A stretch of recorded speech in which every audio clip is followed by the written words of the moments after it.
అందరికీ నమస్కారం అండి. భీష్మా భీష్మా అని చెప్తున్నాం కదా ప్రతిరోజు. సో ఇప్పుడు మీ కంటికి చూపించే సమయం ఆసన్నమైనది.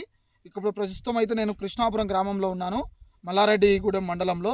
సో ఇది వచ్చేసరికి మనకి సూర్యాపేట జిల్లా, కానీ మన విత్తనాల ప్రకారం ఇదైతే మనకు కృష్ణా జిల్లా కిందికి మనం తీసుకుంటాము.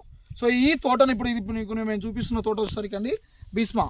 సో ఈ భీష్మా అనే తోట అనేది ఎంత నాణ్యతగా ఉంది, మీకు రోజు మేము ఫోటోలు పంపుతున్నాము, వీడియోలు షేర్ చేస్తున్నాం కదా, ఇలాంటి నాణ్యత ఉందా లేదా అని మీ కంటికి చూపించే సమయం ఆసన్నమైనది.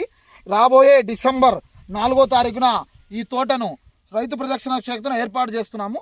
దయచేసి ప్రతి ఒక్కళ్ళు వచ్చి ఈ తోటను చూసి బాగుంటే 10 మందికి, బాగా లేకుంటే 100 మందికి చెప్పాలి. సో ఇది మేము కోరుకుంటున్నది. చూడండి పక్కన చాలా మంచి విత్తనము, పోయిన సంవత్సరం అందరూ మంచి విత్తనం అని నమ్మిన విత్తనంతో పాటు ఈ భీష్మా అయిపోయడం జరిగింది. నాకు కుడి చేతి పక్కన ఉంది, దాన్ని కూడా మీరు చూడవచ్చు, వచ్చి చూడవలసిందిగా కోరుచున్నాం.